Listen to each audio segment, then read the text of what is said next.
Governor Shapiro and I have been talking pretty much nonstop for the last several hours, and we've been getting briefings. And frankly, are in a position where we had to weigh different risks with no great choices.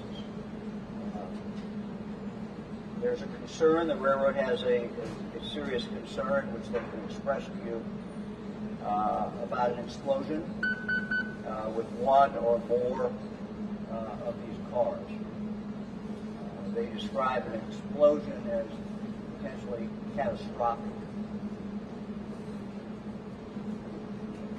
We are weighing that and have been weighing that potential versus a controlled release. And they will explain to you in a moment what a controlled release is. We've decided that that controlled release will occur today at 3:30. We are urging everyone in this area, actually ordering them to leave. We are again sending out the Ohio State Highway Patrol, sheriffs, and other law enforcement to this area. And they have already gone through there at least once. They were through this area last night, urging people to leave. Going back for a moment, the work that was done last night resulted in a bigger area of about close to 100 people actually deciding to leave after they were contacted last night. Let me read the statement that I think summarizes what is going on. Following new modeling information conducted this morning by the Ohio National Guard. And let me just add that we have been in consultation with the Defense Department. We've also been in consultation with the manufacturer of the product. So following new modeling information conducted this morning by the Ohio National Guard, Ohio Governor Mike DeWine and Pennsylvania Governor Josh Shapiro are ordering an immediate evacuation in a 1 mile by 2 mile area surrounding East Palestine, which includes both Ohio and Pennsylvania. If you'll look over here,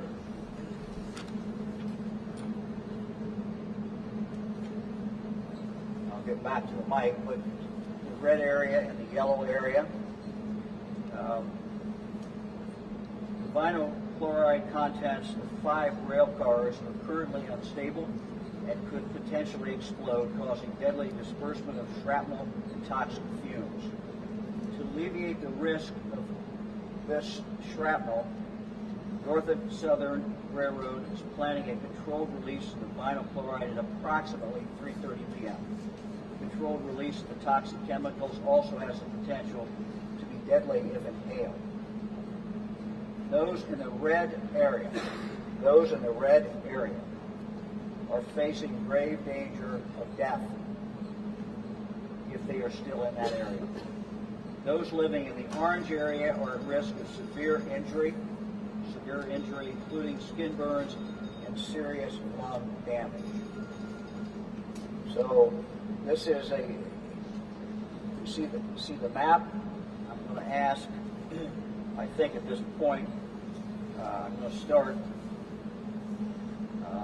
with the modeler, Master Sergeant Hirsch of the Ohio State Highway Patrol. He's going to briefly give you the principles in regard to the modeling that occurred as far as this area. Master Sergeant Hirsch. Hello, I'm Master Sergeant Hirsch. I'm the primary modeler on scene.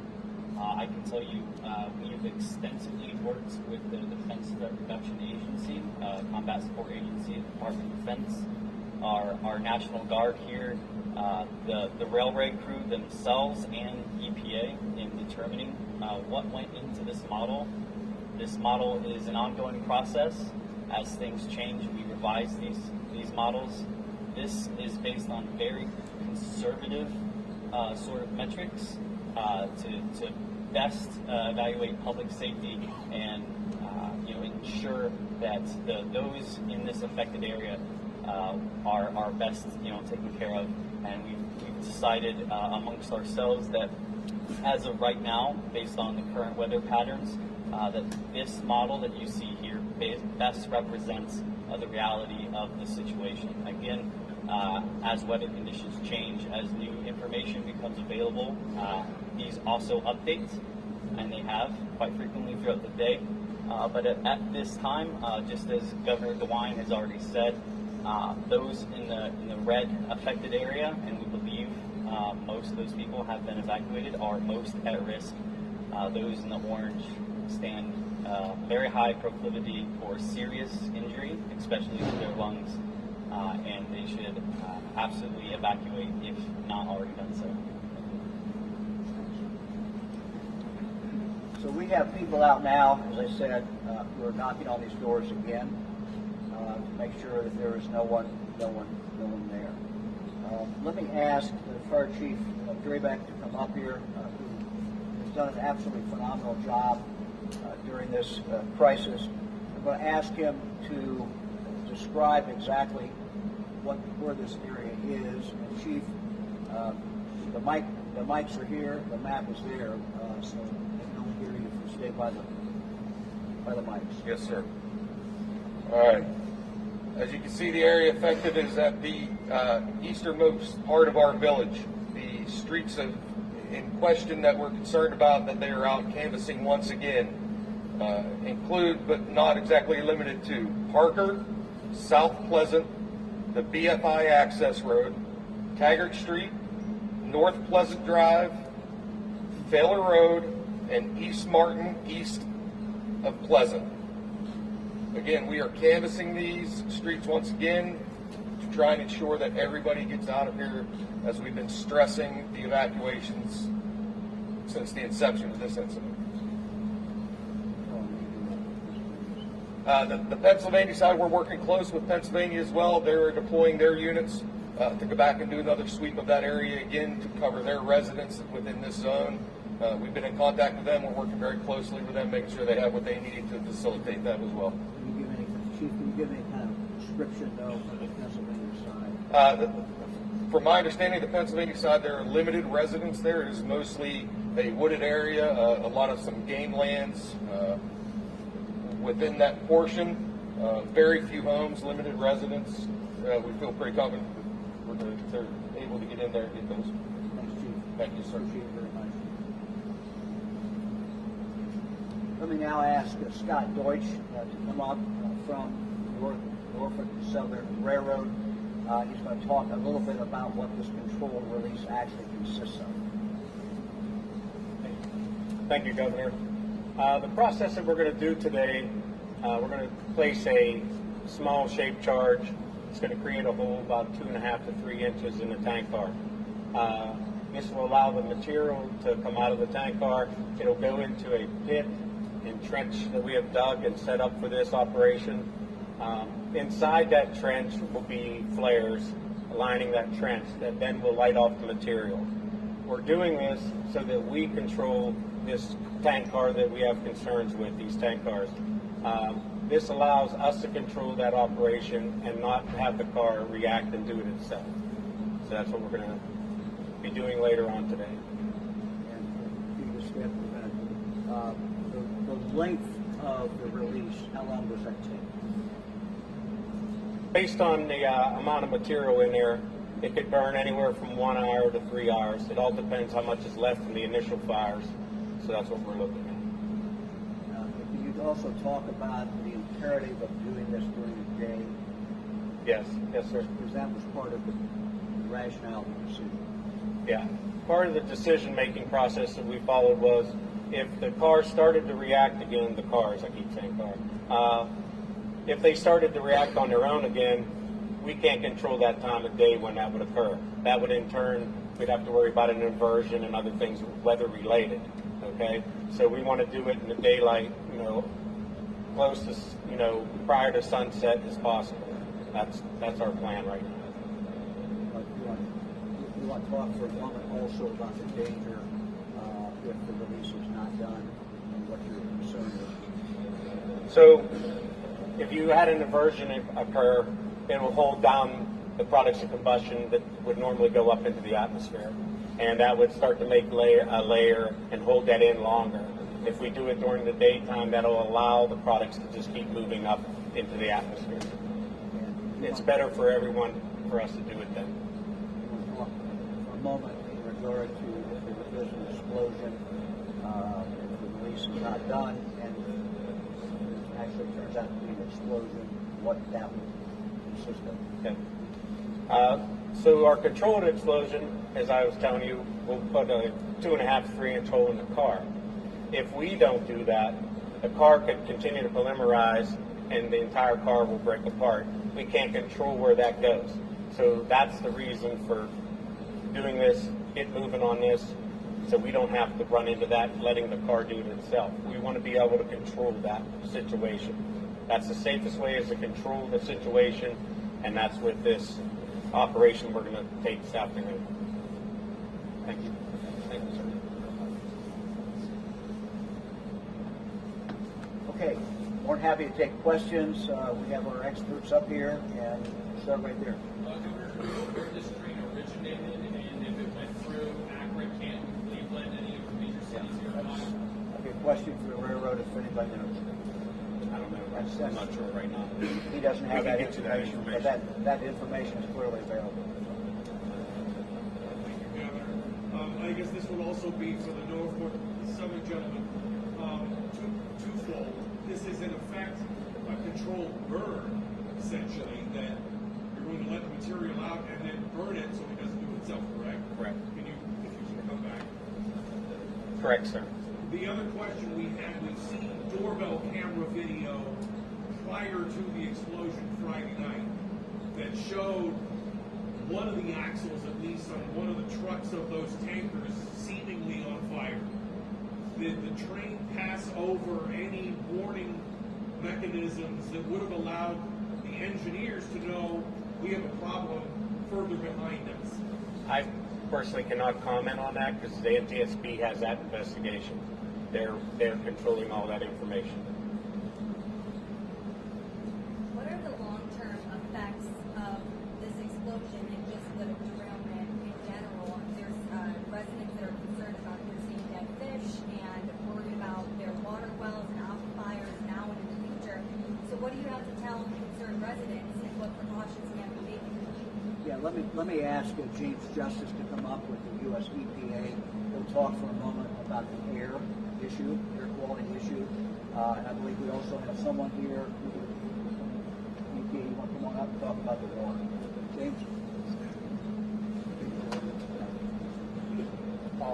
I'll speak briefly about the air monitoring, and then my partner, colleague from Ohio EPA will speak more to your question about water quality. We've been working in conjunction with each other throughout the incident to support the incident commander of the fire department, and also in conjunction with consultants from Norfolk Southern. And Governor DeWine was fortunate to bring the National Guard and the civil support team to assist in the continuing air monitoring efforts. So far, the air monitoring has been, we haven't detected any sustained readings that would be a health effect. I know that's a little bit surprising given the smoke and the plume, but as the atmosphere, the smoke has been burning and going up, and we have been targeting a lot of the main contaminants of concern, and we have real-time monitoring that can detect most of the chemicals of concern. We're backing that up with analytical results that we will get back from the laboratory, and we're going to continue to do that throughout this process, this controlled burn, if you will, based on the model as Sergeant Major indicated. Things can change, and so we'll monitor throughout this to make sure if there are any changes based on air monitoring, we can make other decisions and react quickly to those changes. Let me ask you a question. As people look at this modeling, and maybe somebody else can answer this as well, but if weather does change, let's say weather changes during the process of this release, is there another zone out there that people should be concerned about? I'll take it.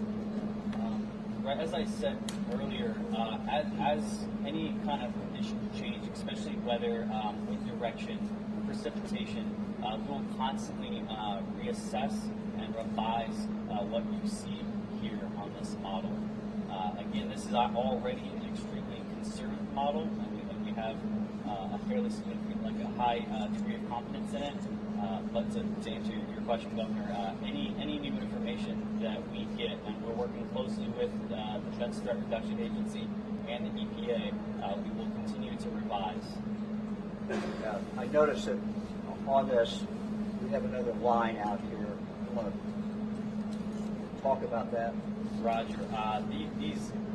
The black line that you see is what we call the area of concern, which is typically no more than a shelter in place or an absolute worst case estimate of potential. That is, in effect, your buffer zone, your wiggle room of what this model dictates, given the many variables that go into it. Oh yes, even with this, you say it's a conservative estimate, but even with this controlled burn and this controlled release, can you explain a little bit more about exactly what toxins will be released in the air? And also, how soon after you've started will you know that this operation has been successful? So specifically, the tanks we're concerned with right now are filled with vinyl chloride. The burning of those is going to create two byproducts that we're primarily concerned with. One is phosgene, and the other would be hydrogen chloride. There should be an extremely small amount of phosgene actually produced. And again, we've been working closely with the toxicologists and EPA to confirm that our math is right. Anytime something changes, we reassess and revise. But those are the two primary chemicals of concern right now. And again, how soon after you've started the operation do you think you'll know if it's worked or not? That's a different question. I'll let you get that. That'll all be determined by the fire, the amount of material flowing through the trenches to the fire. Once the material ceases to come out of the car, then we would know that we've completed the operation. How many So people let me just add something. So, you can correct me on this, but according to North and Southern, they believe that potentially you have two cars that are completely full. You have three other cars that are half or less. I think is how you get to 15. Is that correct? Yes. So that went into the calculation as well. I do want to get the water in here though, because we had a question about air and water. Thank you, Governor. Kurt Kohler with the Ohio EPA's Office of Emergency Response. Kind of following up with the information from yesterday, we knew at the onset of this incident there was impact to Sulphur Creek and waters of the state of Ohio. Since that point in time, we have been able to successfully control that runoff and contain the water and either treat it in place along with a robust sampling program for the water quality, and we continue to expand that, and that will continue throughout this operation. As those results are coming in, we are having experts in the field look at that and evaluate that and give us feedback. The impact of the fish, yes, there was a impact to those. However, the levels as we have seen it are protective to groundwater. We are aware there are some wells along that for residential wells. We are awaiting those results and looking at those well logs and help those citizens evaluate issues on that. As far as the city's well field, to date, that is still protected. There is nothing to indicate a threat to the well field. Long-term plans, as the cleanup and recovery of the rail goes, we'll work to coincide with the company, Norfolk Southern, and their consultants to do a proper and thorough evaluation of the nature and extent of contamination that remains. That could then be evaluated for the long-term options for cleanup to ensure that we don't have a leaching effect in the groundwater that would pose a long-term threat. Let me ask you a question. If I live or I have my own well, at this point, would you recommend people drink the water, or what do we know? Those have not been tested. Groundwater wells are designed to not take in, we don't have surface water intakes, nor are your wells at your home. So by design, They're protected away from the surface water or any material that would be deposited in the train rail accident. The groundwater, yes, they have a capture zone, either the large well fields for the city or your small one. There is a delay. These are years in times of travel. Again, this is something we'll look at. How deep is the contamination? There will be not just horizontal, but depth, so that we can make sound decisions based on the information gathered during the investigation. I will add, there was an options for the smoke of knockdown with water. And that was ruled against because then we would be delivering additional contamination into an area that could have greater risk. In this case, the dilution airborne is a better choice. Governor Mary Ann from the Morning Journal. Can you go over again where the area is that people are supposed to evacuate and where they're supposed to shelter in place? Because that looks a little bigger than what they've been saying before about 1 mile. Yeah, again, I mean, the new information, of course, is what we've given you. I think what to get everyone's attention is the description of if you're in the red area or if you're in the yellow area, what the threat is. And so that is, it's a very, very serious thing. So I'm going to ask the chief to come back up and try to answer your question. So, sorry, Governor. The majority of this in the red and the back side of the yellow is still well within that 1 mile radius that we established at the beginning of this. Where this changed was when we looked at those plume model, or the models that they generated based on this controlled release. At that point, that's where we had that extension because of the wind and the weather going into Beaver County, Pennsylvania, and they have been we've been working in conjunction with them from the onset of this incident. They have been well aware throughout the entire thing, and the minute that we had these models, they were here. We already had things in place and started that process with them. Okay. Do you know how many people approximately are left in this yellow area versus the red guesstimate? Yeah. 20 households in Pennssylvania. And the numbers that given to me as we did this was a total, basically a total of potentially 30 people. When can people return back to their homes? I don't think we know that yet.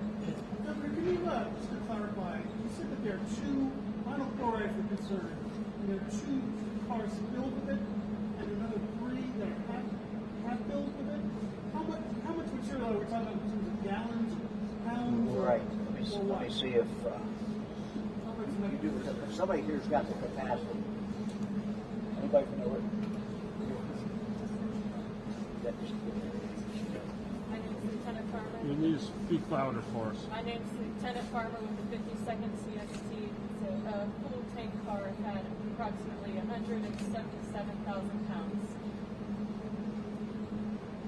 How long after the explosion will you be able to go back to their homes? Nobody knows. If anybody wants to give any information, but we don't know that. So it's not going to be immediate. It's not going to be quickly. How are you going to get them out of their houses by 3:30, especially if they say they don't want to leave? We have no knowledge that anybody's left. But we did not want to take any chances. And as I said, these doors and many other doors were knocked on again last night. People were told, if you have children, you're subject to arrest if you do not leave with these children. If they did not have children, they would have been told, you need to leave. We're urging you to leave. We sent them back to again knock on doors and be as forceful as they can. And let me just, the way it was described to me last night as far as the knocking on the doors, at least in Ohio, was that it was very loud. Knocking on windows, knocking on doors, doing everything we could to get these people's attention if they were still inside. What we don't know is how many of them just left. And we don't know what we don't know. But again, we're back out there right now knocking on doors. We're doing this. We assume some people have TV on, radio on. And again, I would just suggest that anybody in this area or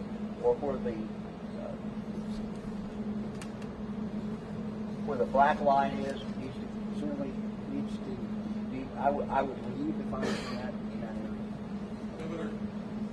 Well, let's get somebody that got anybody. Yeah. Governor, you talk about the imminent danger for the folks in the red and the yellow areas, but you haven't touched on the danger for the folks that are going to be conducting this controlled release. I'll leave that in the railroad. Yeah, so the individuals we have on scene have done this before, and they're taking those precautions. We use thermal imaging cameras for heat detection. We use air monitoring, and then they make entry in a safe pathway into the cars. Then they'll do their work their way back out. They have other safeties built in if anything happens, so that there's a team that can go get them. All that's in place. They're watching the cars, and as long as they're maintaining the temperature we want them to right now, they can make that entry to complete this task. Thank you, Governor. A question also for the gentleman from Southern, but for the Ohio EPA. We've heard a lot of stories of fish kill in the area that are being blamed, correctly or incorrectly, on this. What will be the effect of the controlled release on wildlife in this surrounding area that might be affected? And to the Norfolk Southern gentleman, will you do a controlled release on all 5 of the cars that you're talking about, or is there one that's more than others? Take that first.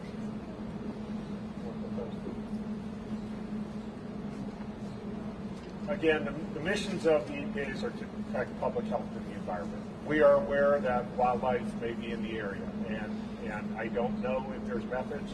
We do have the Ohio Department of Natural Resources. We could probably reach out to the Pennsylvania Game Commission that there might be ways that we could reduce or eliminate animals that might be in that area.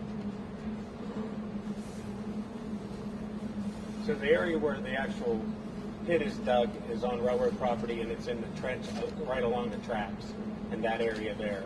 So the material will flow into there. The fire will be generally just in that area. So all 5 cars will have to be holes? Yes. How long will it take for whatever makes it into the atmosphere?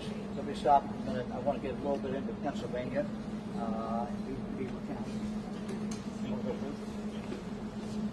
Good afternoon. My name is Commissioner Daniel Camp, Beaver County Commissioner, along with Commissioner Tony Emmerdale and Director Eric Brewer. On Pennsylvania side, we are working with our EMC in Darlington Township, where you see the yellow and red model, which will cover the only township in Beaver County. That township has been evacuated. As the governor said earlier, we have 20 households in that area.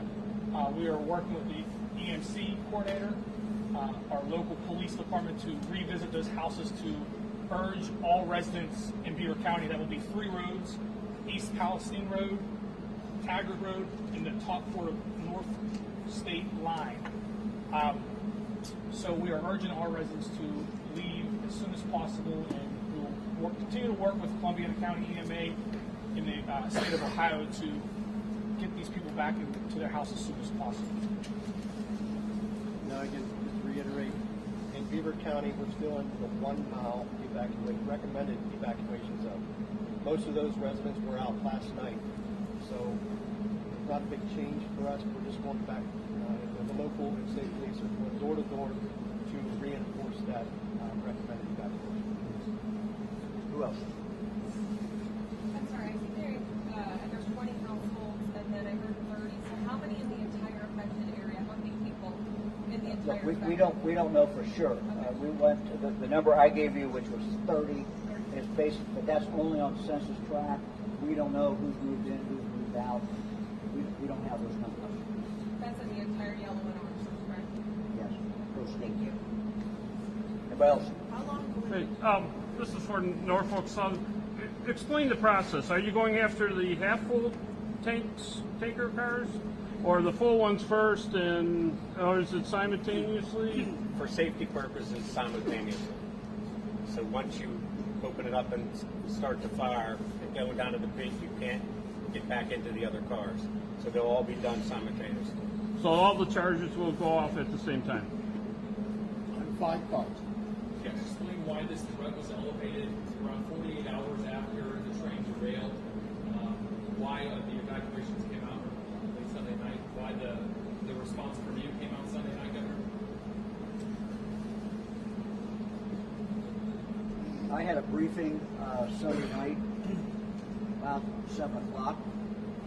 I received briefings previous to that. The one Sunday night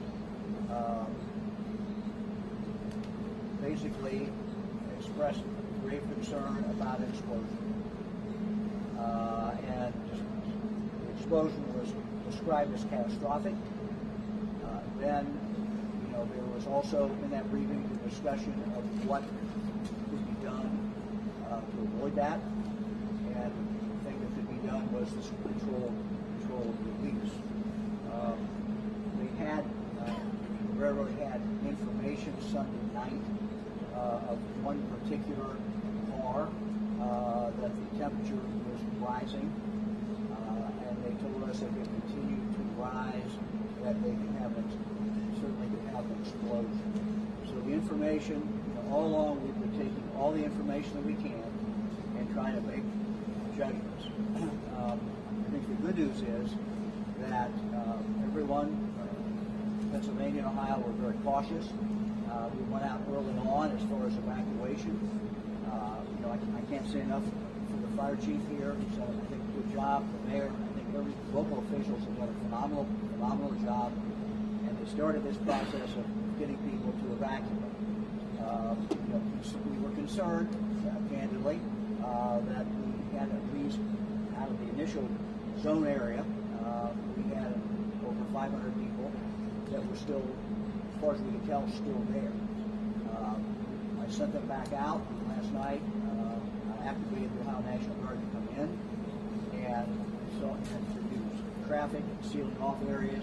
Highway Patrol participating in going door to door, and we believe that close to 100 people left because of that going door to door. So it's been cautious all the way through, but the new information last night, upped it, our concern, and certainly my concern, a great deal. Were those people in those zones, and are there 400 people still remaining in those zones? Bigger zone, my understanding. Governor? Bigger zone, so we were, again, cautious there. Chief? Yes, sir. Is that correct?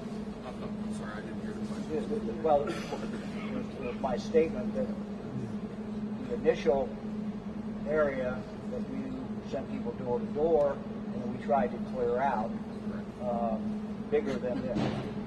Yes, so we have already, everything in here in the state of Ohio, we have already hit. Everything inside of this model fell inside of our initial evacuation zone that we had went door to door with the help of the Sheriff's Department, the Ohio State Patrol, and several other entities. We did not have to extend anything based on this model. We are just going back to revisit so that we can urge anybody, if they're still there, the necessity to get out because of the volatility of this. We just want them to be safe. That's all we want. That's all I've wanted from the start of this. And the new information should up everyone's sense of urgency and their sense of danger. You listen to the description, if you're in that red zone, you're likely of very possible death. And if you're in the yellow zone, certainly severe long-term injuries. So this is a more specific information, which we hope if anyone is still left in those zones, we will take that information and decide that they need to leave. So how long after these chemicals make it into the air would it take for them to dissipate? Do I know? How long it takes to dissipate? I don't think we know. The air monitoring will continue. They've come in, EPA's come in very early and started the monitoring. They're going to continue to do that. And so that information will be disseminated to you and the news media so that can get out to the public. certainly be an announcement at what point, the air within that area is safe and people can come back. Will we see the huge flames like we saw initially? Will there be huge flames and smoke plume and such? Yes, you will. Similar to what you saw earlier when the cars were venting. All right, anybody else? Let me just close by again urging everyone in Pennsylvania and Ohio who's in this area, you need to leave. You just need to leave. We're ordering you to leave. This is a matter of life and death. What's different now is we know that something is going to happen around 3:30. This controlled release will actually take place, and you are in imminent danger. You need to leave immediately. And to state the obvious, all of you need to leave as well, and I need to leave as well. Anything else? Is there any concern about the air quality in the immediate area right outside of the radius, like wind blowing, any of those? You guys talk about it being controlled. How is that? How are you controlling that air? Can you explain that a little bit more in detail?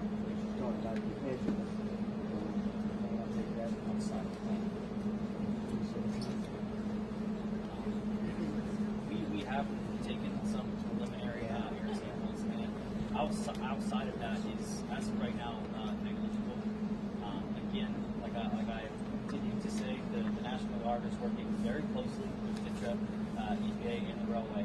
And as new information becomes available, as new readings become available, we update this. But at this time, the readings that we have now that go into making this model indicates that outside of that black line area of concern is relatively safe. That doesn't mean that you should try to go as close as you can to that black line. This isn't a spectacle to watch in a lawn chair. You should be very cautious in this area. The fire chief has one more announcement. Thank you, Governor.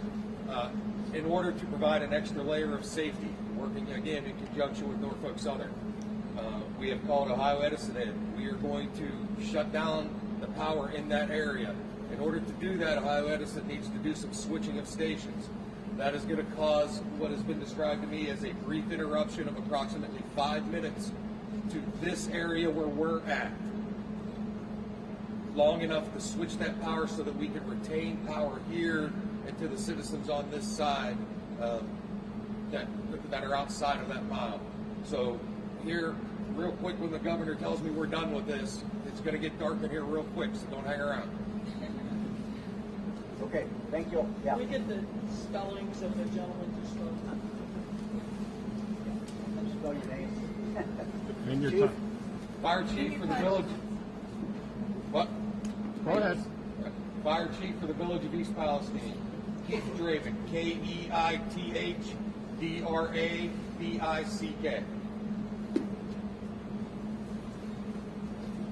Master Sergeant David Hurst, DAVIDHURST, part of the 52nd Civil Support Team, Ohio National Guard. Scott Deutsch, Norfolk Southern, DEUTSCH.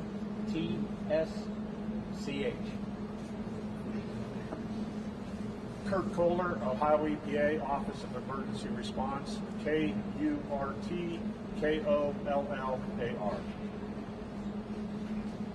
James Justice, on-scene coordinator with the U.S. Environmental Protection Agency, JAMESJUSTIC.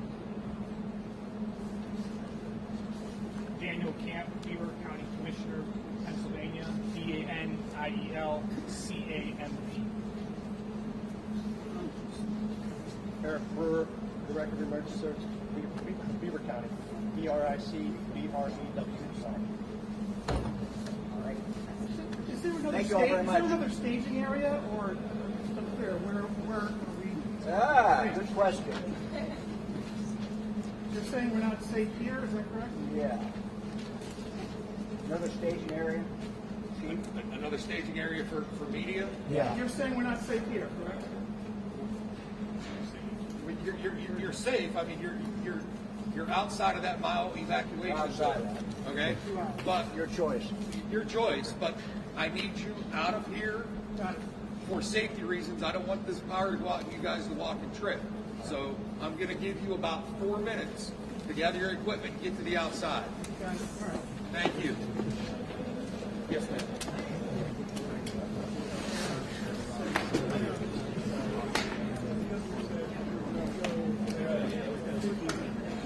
Yeah, but NTSB.